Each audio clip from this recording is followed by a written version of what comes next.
you for doing this. And my objective of this whole podcast is going to be that I want to know your side of story. There are so many things that we have heard. There are so many things which are probably right or wrong. I don't know what's going on. And I think apart from me, there are millions of Indians who want to know the same thing. You highly talked about.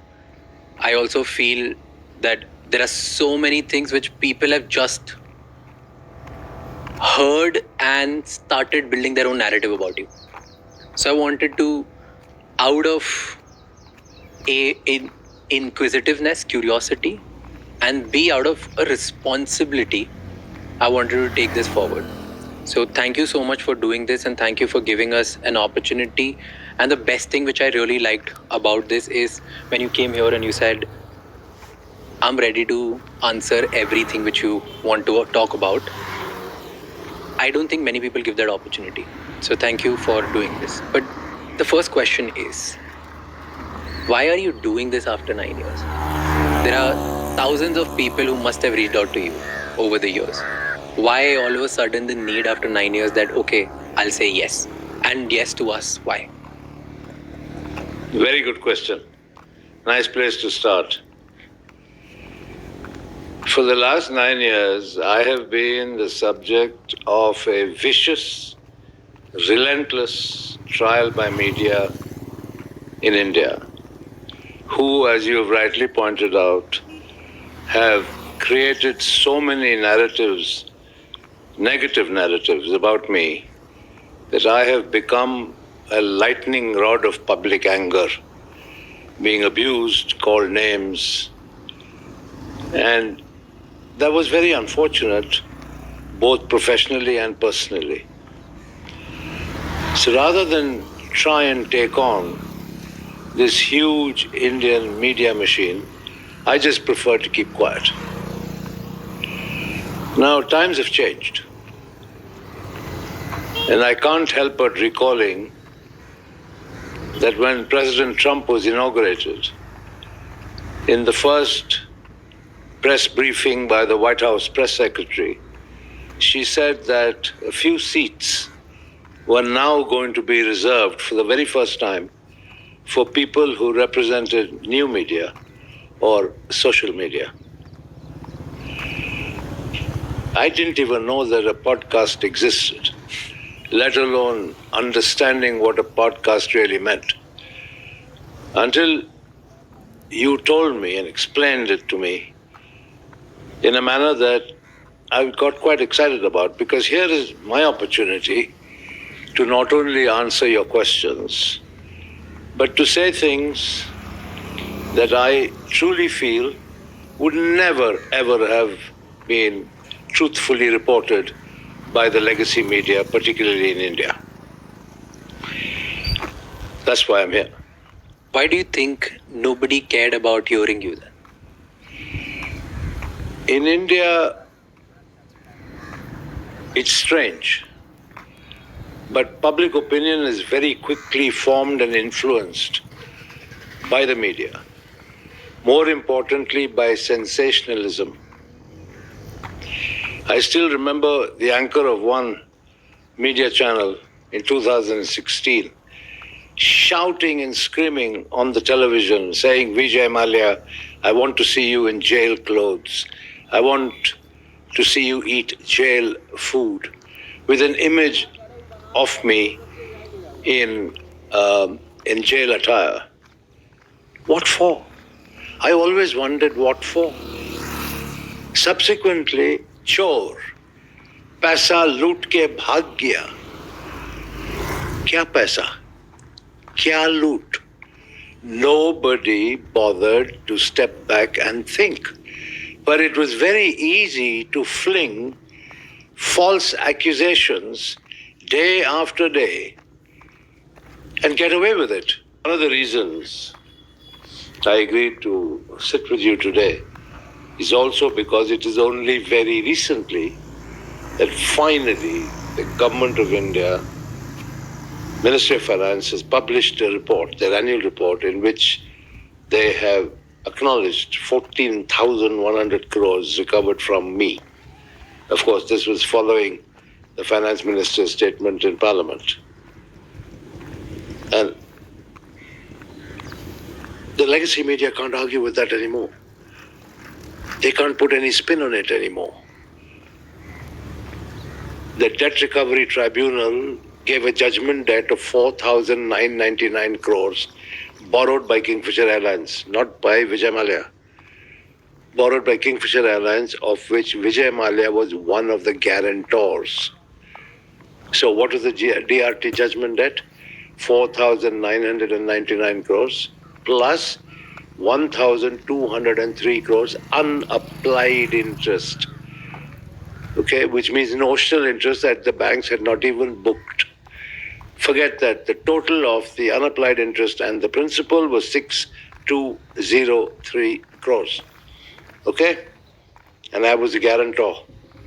The government has recovered 14,100 crores from me. Right?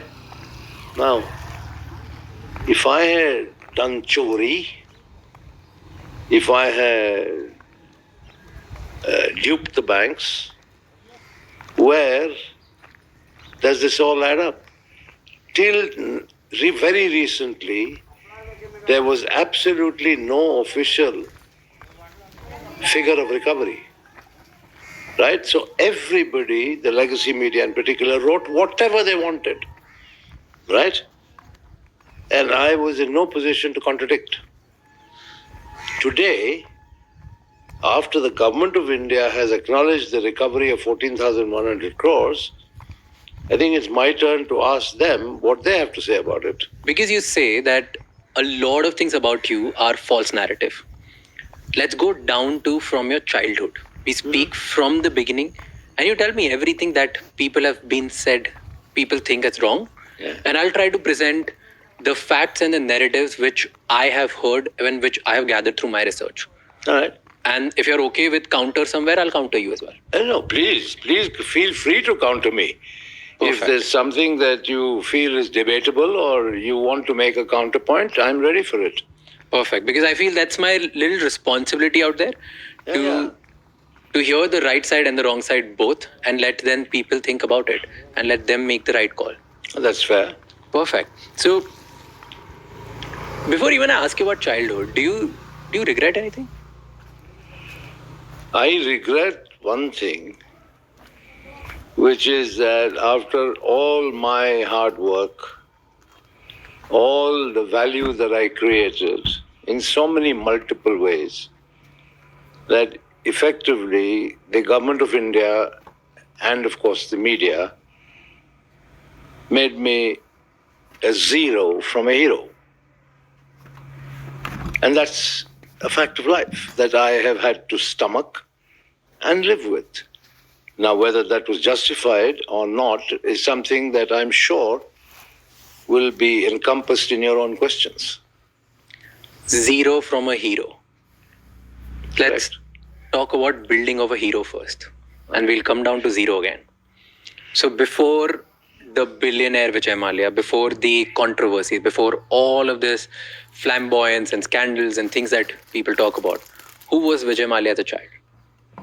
Where were you born? What did you do? How was your childhood? Tell me about it. Born in Calcutta, moved to our hometown Bangalore, went back to Calcutta, did my schooling there, did my college education there in Calcutta. And my upbringing under my father was a very normal, I would say strict upbringing. Really?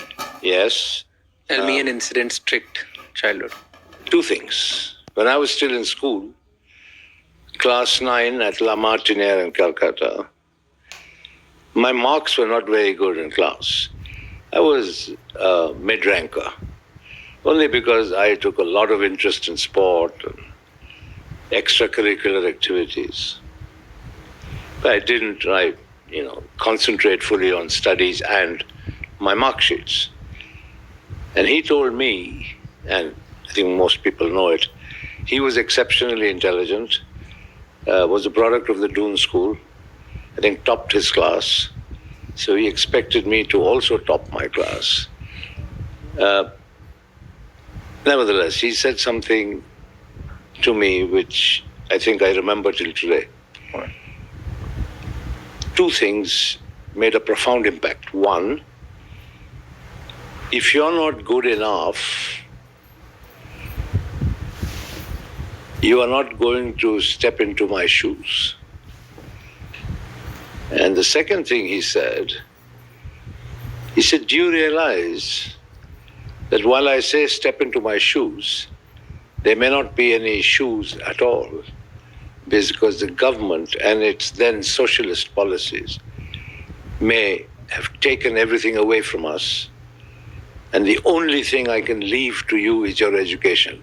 So take it seriously. I think I repaid some amount of faith because for my last 3 years in school, 9, 10, 11, I think I came within the top 3 in class, and he was quite happy about that. 3 in class, and he was quite happy about that. So weren't you a little spoilt as child? Spoiled? Oh my God, I was anything but spoiled. Really? Yeah. You had all the fancy toys, you had all the things that you used to... Absolutely no fancy toys at all. That's completely false narrative. After I passed out of school, and when I went to St. Xavier's College to study BCom,